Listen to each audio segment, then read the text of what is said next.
먼저 빅텐트, 이게 무슨 얘기냐? 기사 같이 보겠습니다. 빅텐트 먼저 치는 이재명, 행정능력 내세운 김문수. 네.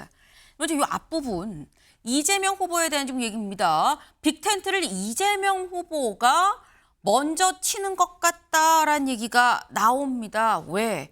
어제 전북에서 이런 모습이 비춰졌거든요. 같이 보고 오실까요? 가짜 보수 정당 안에서 진짜 보수 활동해 보려고 노력하다가 사실상 쫓겨난 김상욱 의원 어디 있어요? 박수로 환영해 주십시오. 고맙습니다. 잘했어. 네. 참된 보수주의자면서 또 참된 진보주의자입니다. 근데 저도 이재명 후보님이 대통령이 되시는데 최선을 다하겠습니다. 감사합니다. 자, 이제 이분이 자신이 가진 보수의 진정한 가치, 합리적 보수의 정신을 우리 민주당 안에서 실현해 볼 수 있도록 우리가 함께 도와주면 좋겠습니다. 네, 보겠습니다. 이재명 유세에 함께 나선 김상욱, 이재명이 참된 보수주의자다라고 얘기를 했다라는 거죠. 근데 이 모습이 윤주진 위원님, 국민의힘 입장에서는 굉장히 좀 아픈 상황일 수 있다라는 생각이 드는 게 일단 김상욱 의원이 국민의힘 의원이었다가 탈당을 하고 민주당으로 간 것도 뭐 유세장에 나타난 것도 나타난 거지만 이런 얘기를 했어요. 이재명 후보가 참된 보수주의자다. 이 얘기인즉슨 내가 나온 국민의힘의 김문수 후보는 참된 보수주의자가 아니다라는 말이 될 수 있는 거거든요. 뭐 편치는 않죠. 좋은 네. 일은 아닌 것 같습니다. 그런데 저는 김상욱 의원이 좀 좌표 설정을 잘못한 것이 만약에 이재명 후보를 지지하는 이유가 다분히 이번 비상계엄에 대한 문제, 네. 또 탄핵에 대한 문제에 국한해서 적어도 이 문제에 있어서는 나는 이재명 후보를 지지하고 이것이 나의 이번 대선에서 후보를 지지하는 가장 중요하고 유일한 이유다. 이렇게 말씀을 하셨다면은 뭐 나름대로 논리적으로 말이 되는데 지금 방금 뭐라고 하셨어요? 참된 보수주의자이자 참된 진보주의자라고 했어요. 이거는 정말 시원한 아메리카노인데 정말 따뜻한 아메리카노라고 말하는 거랑 똑같은 거거든요. 이런 모순이 어디 있습니까? 노란봉투법 추진하고 기업들이 반대하는 상법 개정안 밀어붙이고 그동안 윤석열 정부 내내 후쿠시마 오염수 방류 문제 갖고 한일 관계 어렵게 했던 이재명 후보가 이제 와서 보수주의자다? 차라리 그럼 본인이 보수주의자가 아니라고 말씀하시는 게 맞죠. 그런데 본인이 그동안 계속 자기가 진짜 보수라고 얘기하다가 이제 와서 이재명 후보를 지지해야 되니까 이런 모순적인 말씀을 하시는 거예요. 이것이 국민들 보기에 정말 일관성 있고 소신 있는 정치입니까? 기회주의로밖에 볼 수 없는 것이죠. 네. 이 부분 조상호 변호사님, 지금 참된 보수주의자이자 참된 진보주의란 말은 따뜻한 아이스 아메리카노란 얘기랑 뭐가 다르냐라고 말씀하셨어요. 민주주의자라는 뜻이에요. 제가 볼 때는. 네. 그러니까 헌정 질서 안에서 여러 가지 고민들, 특히 국민의 생명과 안전, 재산, 이런 그다음 민생 이런 부분에 있어서는 진보 보수가 따로 없다는 거고요. 그다음에 민주당이 이른바 중도 보수까지 지금 계속해서 강조하는 이유가 있습니다. 그게 다른 이유는 아니고 원래 민주당은 이른바 중도 진보, 그다음에 또 당연히 국민의힘 100석이 넘는 큰 정당이에요. 그 네. 정당은 중도 보수를 대변하는 게 맞는데 국민의힘이 중도 보수를 대변하지 않고 중도 보수를 버렸다고 봅니다. 저희는. 그래서 이른바 극우라는 정말 이제 어떻게 보면 그 자세가 교정되어야 할, 그다음에 시각이 교정되어야 할 그 극소수의 분들만 대변하는 상황이거든요. 네. 이런 경우에 국민들 특히 중도 보수의 입장에 계신 분들은 도대체 누구한테 하소연을 해야 되겠습니까? 그렇다면 결국에는 민주당이 그분들의 마음과 목소리까지 다 담아내야 되는 거 아니냐. 왜냐하면 국민의 뜻을 대변하는 게 정당인데 정작 굉장히 큰 포지션을 차지하고 있는 중도 보수를 대변하는 정당이 사라져버린 거예요. 그러니까 그 부분을 민주당도 좀 채워줘야 된다. 우리가 약간 진보 진영에 계신 분들에게 좀 서운한 감이 들더라도 그런 부분을 함께 대변해야만 그래도 이제 균형 잡힌 대한민국이 될 수 있다는 그런 생각 때문에 결국에 지금 민주당의 어떤 포지션이 그런 방식으로 이동할 수밖에 없습니다. 네.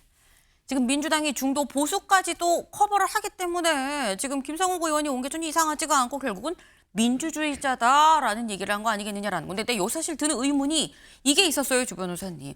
사실 이 상황이 지금 이 전북 호남 일정 중에 김상욱 의원이 유세에 지원을 한 거거든요. 네. 근데 김상욱 의원은 울산이 지역구고 이재명 후보 입장에서 김상욱 의원을 같이 유세를 한다는 건 보수 표심에 대해서 어필할 부분이 있는 건데 굳이 호남 일정 중에 김상욱 의원과 왜 유세를 같이 했을까? 오히려 영남 쪽에 갔을 때 김상욱 의원이 함께한 게 더 전략적으로 보면 효과적인 것일 텐데 왜 호남에서 만났지라는 생각이 들었어요. 호남이 중요하지 않고 영남이 중요하지 않고 네. 빨간색이 중요하지 않고 파란색이 중요하지 않고 네. 진보가 중요하지 않고 보수가 중요하지 않고 오직 국민의 삶이 중요하다는 그런 취지입니다. 지금 이재명 후보는 그러면 고향이 어딘데요? 거기는 TK잖아요. 그렇죠. 이른바 경북입니다. 경북 네, 안동인데 안동. 그런 게 민주당에서는 중요하지 않다. 지역이 어디든 상관없다. 생각이 무엇이든 상관없다. 그게 정말 국민을 위한 길이라면 그게 무슨 소용이 있겠냐는 겁니다. 그런 부분에서 매우 명확한 메시지를 내고 있다고 봅니다. 아하, 지역이 중요하지 않고 좌우, 이념, 이 색깔이 아무것도 중요하지 않다라는 오히려 더 확실한 메시지라고 봐야 된다라고 말씀을 하셨습니다. 네. 그러니까 김상욱 의원 얘기를 했는데 사실 그동안 김상욱 의원보다 더 먼저 계속 얘기가 나왔던 게 있죠. 누구냐? 홍준표 전 대구시장입니다. 홍준표 전 대구시장 이재명 정부가 만약에 들어선다 그러면 여기 총리로 기용되는 거 아니야라는 얘기가 파다하게 돌았었다라는 거죠. 그래서 기자들이 어제 이재명 후보한테 직접 물어봤습니다. 들어보시죠. 아직 선거 중인데 그런 고민하겠습니까? 정확하게 누군가를 어떤 직책에라는 생각은 아직 하지 않고 있습니다. 인수위 없이 바로 출범하기 때문에 언젠가는 빠른 시간 안에 그 문제에 대해서 고민을 해야 되겠죠. 어떤 사람을 어떤 직책에 기용할 것이냐는 우리가 이긴 다음에 고민하는 게 옳지 않을까. 네, 이재명 후보 이렇게 대답을 했습니다. 아유 허허허. 아까 초반에 웃음 보셨나요? 약간 멋쩍은 것 같기도 하고 웃으면서 아직 선거 중인데 그런 고민 하겠습니까? 어떤 사람을 어떤 직책에 기용할지는 우리가 일단 이긴 다음에 고민하겠습니다. 라고 얘기를 했다라는 거죠. 그런데 이 얘기가 윤주진 위원님. 예.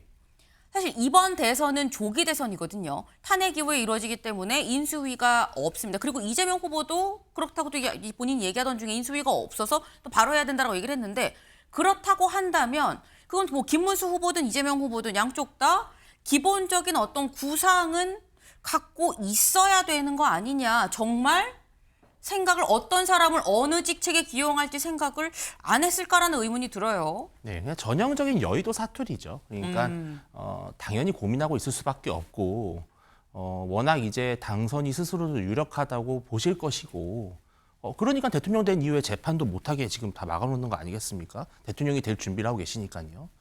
근데 이제 총리 카드로서 홍준표 전 시장 네. 저는 가능성이 0%라고 생각하지는 않습니다. 물론 옆에 조은 회장님 계시니 제가 이런 말씀드리는 게 네. 어쩌면은 좀 너무 넘겨지는 걸 수도 있지만 사실은 그것이 만약에 성사된다면 네. 상당히 국민들에게 신선한 충격을 줄 수 있고 또 초반에 지금 계속해서 이재명 후보가 주창하고 있는 좌우 통합형, 네. 진보도 보수도 없다 이런 컨셉에 사실은 가장 잘 맞는 퍼즐이 될 수 있는 것이죠. 다만 문제는 민주당 내부에서의 불만, 또 홍 전 시장과의 국민의힘과의 관계 문제, 지난 30년의 정치 역사 이런 것들이 이제 무거운 부담 요소인데 분명히 저는 뭐 이병태 교수가 이재명 후보 지지 쪽으로 가려고 했던 여러 가지 그런 움직임들을 보면 네. 완전히 홍준표 후보의 마음이 열려 있지 않은 것은 아닐 것이다라는 예상은 좀 해봅니다. 지금 말씀은 홍준표 전 시장이 이재명 정부의 초대 총리가 될 가능성이 0%는 아니다. 0%는 아니다라고 하면서 옆에 조상우 변호사님도 앉아 계시지만이라고 했어요. 저보다는 조 변호사님이 더 잘 아실 것 같은데요라는 취지인 거거든요. 몇 %라고 보십니까? 기용 가능성. 뭐 제가 뭐 저는 뭐 이렇게 무속이나 이런 거에 대해서 별로 그렇게 관심이 없어서 무속의 문제는 아니죠, 이게. 네. 제가 그걸 뭐 정확히 예측하기는 어려운데 네. 민주당도 공당이고 그러니까 국민의힘도 공당이잖아요. 네. 근데 이제 이런 공당들은 기본적으로 그 후보자 개인의 문제가 아니라 당 차원에서 당락과 상관없이 집권을 하게 되면 어떠한 방식으로 누구에 의해서 운영을 할 것이다라는 인재풀과 비전 같은 것들이 다 있어요. 네. 네, 그런 부분으로 준비하는 것들이 있고 특히 민주당은 국민의힘의 이른바 윤석열 정부 3년이 너무 고통스럽고 국민들한테는 힘들었던 시간이기 때문에 다음에 민주당에서 정권을 만약에 가져오게 되면 시행착오 하나 없이 굉장히 주도면밀하게 잘 이끌어가야 된다. 그런 부분을 생각해서 작년에 이미 직권 플랜 부분이라는 걸 띄우고 그다음에 인재위원회, 인재영입위원회라고 안 하고 인재위원회라고 한 건 꼭 영입이 아니라 우리 당이라든가 우리 진영 속에서도 많은 사람들을 좀 찾아보자. 이렇게 영입의 퍼포먼스라는 이런 쇼에 집중하지 말고 내실을 기하자 이런 의미로 인재위원회도 구성하고 네. 그래서 나름 집권을 위해 착착 준비해 오던 게 있었는데 그게 이른바 내란 때문에 굉장히 당겨진 측면은 있습니다. 그래서 아마도 거기를 중심으로 해서 기존에 당에서 준비해 왔던 대로 진행하면 될 것 같고요. 그 진행들이 굉장히 체계적으로 착착 이루어져 왔다. 그래서 꼭 선거에서 후보가 후보의 임의적인 생각으로 막 이랬다 저랬다 결정하고 이럴 문제는 아니라고 봅니다. 후보가 단독으로 어떤 이 중요한 직책 자리를 막 결정할 수 있는 문제는 아니다라고 후보님이 말씀을. 그렇게 생각하지도 않을 거고요. 알겠습니다. 근데 되게 좀 묘한 게 이런 얘기가 나오는 와중에 홍준표 전 시장 지금 미국 하와이에 있죠. 하지만 우리는 매일 아침 그의 생각을 알 수가 있었습니다. SNS에 올라온 글들을 통해서 알 수 있었는데 어제 이런 글을 올렸어요. 같이 볼까요? 당분간 정치 포스팅을 중지합니다. 선언을 했습니다. 왜? 대선판이 돼 정치 포스팅으로 혼란을 줄 것 같아서 오늘부로 대선이 끝날 때까지 포스팅 중지합니다. 라고 얘기를 했어요. 당에서 밀려난 처지라 더 그렇습니다. 양해 바래요. 라고 얘기를 했다라는 거죠. 근데 이게 약간 하고 좀 할 수가 있는 게 윤주진 위원님. 예. 그럼 하와이에서 글을 올릴 때 이게 한국에서 주목이 안 될 거라고 생각을 했었던 거냐. 이제 와서 혼란을 줄 것 같아서 오늘부로 포스팅을 중지한다는 건 갑자기 왜? 라는 생각이 들거든요. 누구보다도 주목을 원하시는 분인데요. 예. 우리 조 변호사님이 워낙 이재명 후보의 신임을 받는 분이신데도 전혀 아니다라고 말씀 안 하시잖아요. 이재명 후보도 아니면 아니라고 말했겠죠. 어디에 그런 일이 있겠습니까라고 하실 텐데 홍준표 후보도 갑자기 이렇게 의도적 침묵을 하시는 걸 보면 이건 뭔가 있는 거죠. 뭔가 있는데 그것이 얼마나 살아날 것이냐. 그것은 앞으로 정치는 생물이기 때문에 예단할 수 없는 것입니다. 그러나 저는 분명히 홍준표 후보 지지 모임이나 정책 책사 이런 분들이 이재명 후보의 지지로 합류를 하는 그런 모습들을 보면 홍준표 전 시장의 마음이 아예 없는 것은 아닐 것이다. 또 이재명 후보 입장에서도 분명히 내부적으로 매력적인 선택지라고 볼 것이다. 그 정도라고 저도 생각을 합니다. 네. 지금 갑자기 포스팅을 중단한 거는 뭔가 있다는 거 아니겠느냐라는 추측에 좀 힘을 더하는 하나의 요인 될 수 있지 않겠냐라는 말씀을 또 하셨어요. 네. 일단 홍준표 전 시장 어제 올린 거로는 포스팅 중단할 겁니다라고 했지만 대선까지 아직 17일 남았죠. 17일 동안 또 정말 안 올릴지도 봐야 되겠다라는 생각이 좀 듭니다. 다음으로 넘어가 볼까요?